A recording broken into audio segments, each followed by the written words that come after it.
Hello, listener. This is Chris and Rosie Ramsey here, hosts of Shagged, Married, Annoyed on Acast. Now, if you're an advertiser that's looking to cut through the noise, then look no further than Acast. Yes, Acast makes room for your brand to be heard with podcast advertising. Home to over a staggering 92,000 podcasts, including our own, you can reach the perfect audience for your brand across every single listening app. And with 95% of listeners taking action as a result of podcast advertising, it genuinely works. It really does work. Most of my purchases come from adverts I've heard on podcasts. That is so true. Genuinely. Businesses of any size can get started with podcast ads in minutes with Acast's easy-to-use self-serve platform. So if you are ready to be heard, visit go.acast.com/advertise. That's go.acast.com/advertise. I like to say it last. In 3, 2, 1. 7 things you don't really need to know, but probably should. I'm Jamie East, and this is the Sunday 7. On today's episode of the Sunday 7, there are dire warnings from the Godfather of AI, the US is facing yet another health epidemic, and researchers figure out how to watch a movie through the eyes of a mouse. But first, it was on this day in 1992 the space shuttle Endeavour blasted off on its maiden voyage. Time out for many men of medicine usually means just long enough to enjoy a cigarette. And because they know what a pleasure it is to smoke a mild, good-tasting cigarette, they're particular about the brand they choose. We've come a long way since doctors endorsed smoking on TV, haven't we? Most cigarette ads in the UK were banned in 2002, and the number of smokers dropped from 27% in the early noughties to around 12% last year, the lowest level on record. But at the same time as it was being discouraged, vaping and e-cigarettes emerged as a cool, hip alternative. Now, according to figures from Action on Smoking and Health, around 30% of 16 and 17-year-olds are current e-cigarette users, rising to 40% for 18-year-olds. Worldwide stats are pretty similar, especially in Australia, who this week announced a ban on all recreational vaping. The new measures intended to ensure that vapes are only sold as aids to quit ciggies. Health Minister Mark Butler described vaping as the biggest behavioural issue in high schools. 1 in 6 teenagers aged 14 to 17 has vaped. 1 in 4 young Australians aged 18 to 24 has also vaped. Unfortunately, the gains that we have made in tobacco could be undone by a new threat to public health. Vaping was sold to governments and to communities all around the world as a therapeutic product. It was not sold as a recreational product. But that is what it's become. But do all experts feel this way? Well, to find out more, we sat down with Dr. Debbie Robson, an expert in tobacco harm reduction from King's College London. How far do you agree with the ban? Do you think it's going to work? I don't agree with the ban, and I don't think it will effectively tackle nicotine use. I don't think it's helpful to create an environment where people easily have access to tobacco, but then severely restrict access to vaping. If you're really serious about helping people who smoke, vaping needs to be made widely available and accessible to smokers. What about young people who've never smoked? So I think we need to do everything we can to reduce access to vaping products to under 18s, but I'm not sure whether the Australian policy is going to do that. What are the health risks of vaping then? I think the longest research study lasted about 3 years. It suggests it improved respiratory health in smokers. But I would say that nicotine vaping, it started to grow in popularity in this country about 2013. So in that 10 years, we haven't seen our hospitals full of vapors. So in the UK, we're sort of going the other way, encouraging vaping as a method to stop smoking. How do the different approaches compare? So in the UK, our health policies, they support the use of e-cigarettes to help people stop smoking. And we've got clinical guidelines that recommend the use of e-cigarettes for first-line treatment. And we're now seeing examples of vapes being offered in acute hospitals. So yeah, we're quite different to the policies in Australia. How do you predict vaping's going to change in the UK? Well, I'd hope that we see vaping prevalence increase and smoking prevalence decrease. We had a government statement released a couple of weeks ago, which might lead to tighter access for under 18s, which would be a good thing, and more encouraging for adults who smoke to access free e-cigarettes, perhaps through our network of stop smoking services with the newly announced Swap to Stop scheme.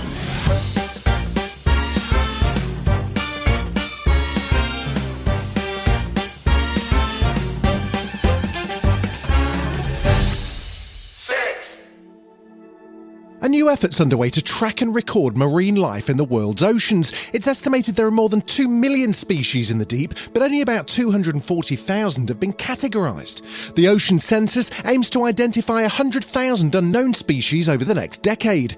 Jyotika Viramni is Executive Director of the Schmidt Ocean Institute, the body leading the census. Speaking to CNN, she revealed her hopes for discovering the remaining 90% of ocean life. They can tell us a number of things. First of all, they could give us insights into life, both on this planet, but also on other planets. Marine life has also given us new medicines. So, for example, remdesivir, which was one of the antiviral drugs used to tackle COVID-19, is actually derived from sea sponge. And there are other drugs that treat HIV, cancer, heart disease. So there's a number of things that, discovery of marine life really helps us with. For those of us who spend most of our time on land, we might not quite realise how vast and diverse the ocean is. The ocean covers about 70% of the surface area of our planet, but it contains about 97% of the world's living space. So it's a huge environment. It's really difficult to access. It's deep, it's dark, it's got high pressure. And this is really challenging, this species identification, because right now, on average, it takes 21 years to identify a new species, and we really need to speed that up. And we need to speed that up pretty quickly. This is Ocean Census Scientific Director Alex Rogers. We are in a race against time. We have global warming, the ocean's losing oxygen, it's acidifying, and as a result, we're losing species. If that process continues, then we will face another major extinction in the ocean, and we will lose great swathes of the tree of life, essentially. The Ocean Census will be the largest programme in history to discover new marine life, embarking on dozens of expeditions across the global ocean. Still to come on the Sunday 7, the Godfather of AI warns of its dangers, and the US faces a loneliness epidemic.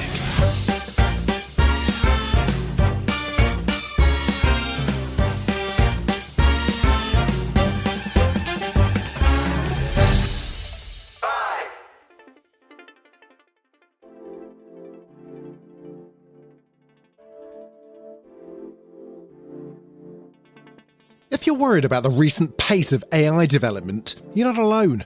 In April, Elon Musk and thousands of other tech leaders and researchers signed an open letter demanding a pause on the development of the most powerful artificial intelligence systems. Now, Geoffrey Hinton, known as the Godfather of AI, has quit Google over the dangers of artificial intelligence.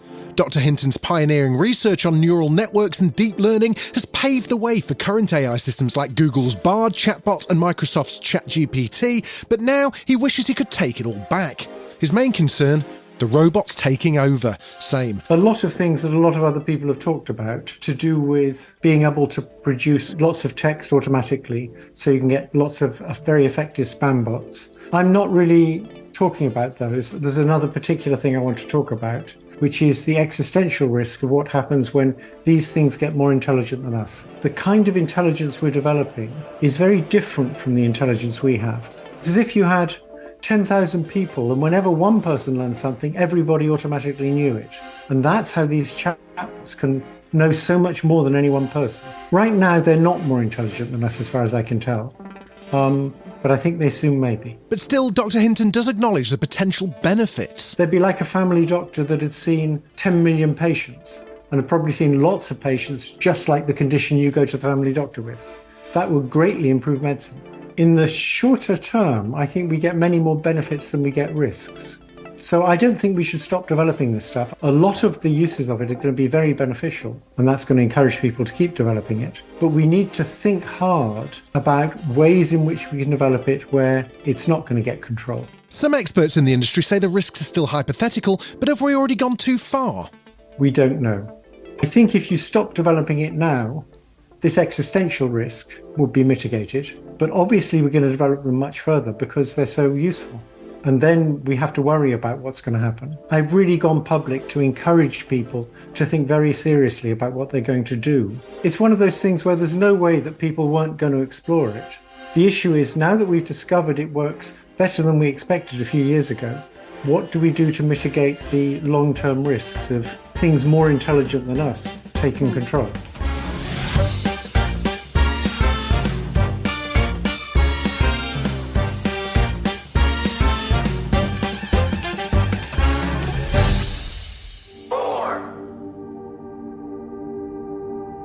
US Surgeon General's declared a new public health epidemic in America: loneliness.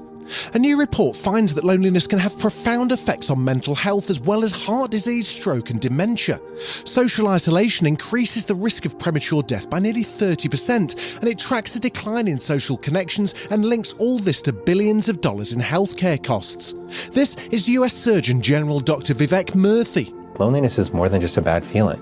It has real consequences for our mental and physical health. It increases our risk of depression, anxiety, and suicide, but social disconnection also raises the risk of heart disease and dementia and premature death on levels on par with smoking daily, and even greater than the risks that we see associated with obesity. And this current health epidemic is something that's only been exacerbated by COVID-19. COVID has poured fuel on a fire that was already burning. We've seen that technology has fundamentally changed how we interact with one another, and unfortunately has often replaced what used to be rich in-person connections with online connections, which often are of lower quality. And finally, we see that people are just experiencing tremendous change in their lives. They're moving more, they're changing jobs more often, and that can disrupt a lot of our social relationships. What we have to do now in modern life is intentionally build in the infrastructure we need for connection in our individual lives. The cure, Dr. Murthy says, is not only personal change, but societal change as well. In-person matters. Connecting online has its place, has its value, but it's not a substitute for in-person connection. We really do need both. Among his recommendations, there's a focus on community organisation, mobilising the health sector to raise awareness and reconsidering how we use technology. The key is to remember there are individual steps that we can take. Just spending 15 minutes a day with people we care about, making sure that we're fully present when we're interacting with others, that we're not distracted by technology, looking for ways to help other people, neighbors and coworkers, recognizing that small acts of service can be powerful in making us feel more connected with one another. These are the small steps that can make a big difference in how connected we feel. Still to come on the Sunday 7, 3D printers made of Lego, and scientists recreate an episode of Black Mirror with mice right after this. Hello, listener. This is Chris and Rosie Ramsey here, hosts of Shagged, Married, Annoyed on Acast. Now, if you're an advertiser that's looking to cut through the noise, then look no further than Acast. Yes, Acast makes room for your brand to be heard with podcast advertising. Home to over a staggering 92,000 podcasts, including our own, you can reach the perfect audience for your brand across every single listening app. And with 95% of listeners taking action as a result of podcast advertising, it genuinely works. It really does work. Most of my purchases come from adverts I've heard on podcasts. That is so true. Genuinely. Businesses of any size can get started with podcast ads in minutes with Acast's easy-to-use self-serve platform. So if you are ready to be heard, visit go.acast.com/advertise. That's go.acast.com/advertise. I like to say it last. You're listening to the Sunday 7. Follow us for your weekday news espresso, or even try our Ireland edition. It's in all the usual places.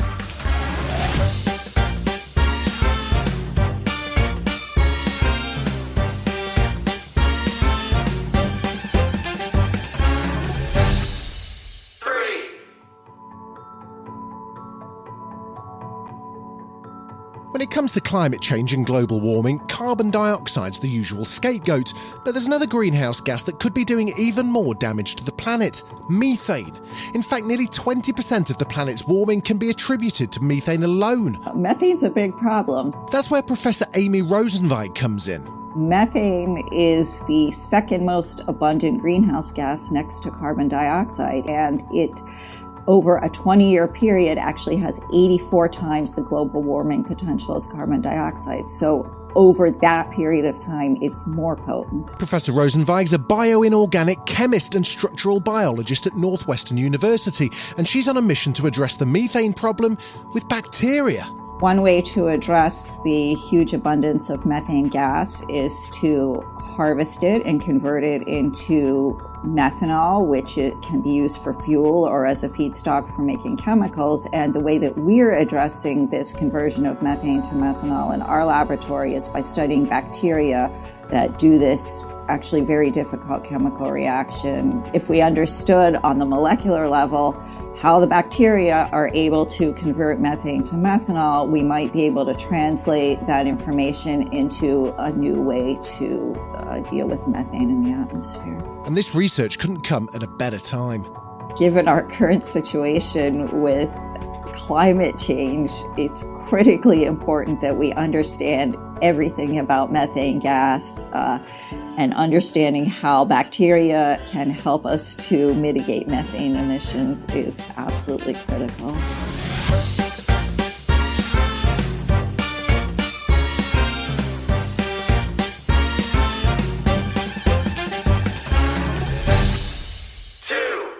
Building for 90 years is just the beginning, because it has always been innately and uniquely human to be a builder. Last year, Lego turned 90. For almost a century, the small tessellating plastic cubes have delighted children and adults alike with their endless creative possibilities. With a handful of Lego, you can build castles, robots, rockets, and as a group of Welsh researchers has recently demonstrated, you can even build 3D printers. Commercial 3D printers, they cost upwards of tens of thousands of pounds. This is Dr. Chris Thomas from Cardiff University. Our initial idea was to develop a printer that we could use, a 3D bioprinter, which was a lot cheaper and accessible to many research labs, not just ours. The idea came through, again, discussion with a research group that we could use a very accessible material, and that material was Lego. So we looked for designs of 3D printers and adapted that design then to incorporate our microfluidic devices to be able to print tissues and cells exactly where we want them. Using Lego Mindstorm kits and a programmable controller, the Cardiff researchers have designed an inexpensive and easy-to-build 3D printer that's contributing to pioneering research. One of the tissues they've been printing is human skin. Human tissue samples are needed for biomedical research to help scientific understanding of thousands of medical conditions, as well as to develop new effective treatments. While 3D bioprinting offers hope for the development of these samples, it can be expensive, and off-the-shelf devices can't always be used in the lab. As Dr. Oliver Castell explains, the Cardiff team hope that their Lego 3D bioprinter can offer a technically proficient, scientifically robust and low-cost solution. So Lego is a very versatile construction toy, essentially, but it's built with manufactured to very high precision, very high tolerances, and you can build things with very high reproducibility from one build to the next, surprisingly high actually. It's readily available and it's cheap. We also thought that it's something that everyone is familiar with, so students who are not necessarily familiar with engineering can get their teeth into building a machine and a robot out of a material that they're already very familiar with. So this enabled students from across a diversity of backgrounds to be able to contribute to building and evaluating this printer. And it's also a material that, because it's readily and widely available, the parts are all standardized, we could share a parts list so that other laboratories across the world could build an equivalent printer to the one we have developed. And in fact, we've been doing that internally. We've had new students come in and build a new printer to replicate our existing ones in less than a day. And that gives us, multiple printers that we can start further refining, further developing and doing further experimentation with.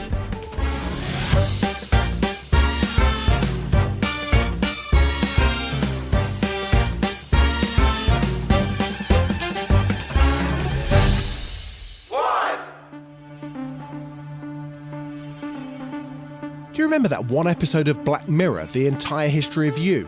It's the one where an implanted device records what people see and hear, allowing a person to rewatch their memories with predictably horrible consequences. Well, it seems scientists are one step closer to making this nightmare a reality. Scientists from the Swiss Federal Institute of Technology had developed a new machine learning algorithm called Zebra, which has the potential to reveal the hidden structure and data recorded from the brain. They've successfully used it to see a movie clip through the eyes of a mouse. God blimey. This is Mackenzie Mathis, a neuroscientist who worked on the study. The mouse is just passively watching this, much like you or I might be in a movie theater. And then what we wanted to do is at the same time, they're recording from this mouse's brain. And so we asked the question, could we actually reconstruct what the animal was watching just purely from the neural data? So we used our new algorithm, Zebra, to build this latent representation of the embedding space, But with this algorithm, we could do this with over 95% accuracy on these held out movies. So we think this is sort of a first demonstration that it's actually possible to do this brain-machine interface style decoding. It doesn't mean we can read, of course, the mouse's mind or human minds, but it definitely means that the representation space is rich enough to understand even this level of resolution, which is quite exciting. Researchers say despite the creepy nature of the study, the goal of CEBRA is to uncover the structure on complex biological systems that could have clinical implications beyond neuroscience. As long as I never have to relive that school concert in 1986, I forgot to do my belt up. Okay, it was an accident. This has been the Sunday 7. Wherever you're listening, do us a favour and hit the follow button. We'll be back tomorrow at 7 a.m. with the regular Smart 7. Have a great rest of your weekend. Written, produced and published by Daft Doris. Hello, listener. This is Chris and Rosie Ramsey here, hosts of Shagged, Married, Annoyed on Acast. Now, if you're an advertiser that's looking to cut through the noise, then look no further than Acast. Yes, Acast makes room for your brand to be heard with podcast advertising. Home to over a staggering 92,000 podcasts, including our own, you can reach the perfect audience for your brand across every single listening app. And with 95% of listeners taking action as a result of podcast advertising, it genuinely works. It really does work. Most of my purchases come from adverts I've heard on podcasts. That is so true. Genuinely. Businesses of any size can get started with podcast ads in minutes with Acast's easy-to-use self-serve platform. So if you are ready to be heard, visit go.acast.com/advertise. That's go.acast.com/advertise. I like to say it last.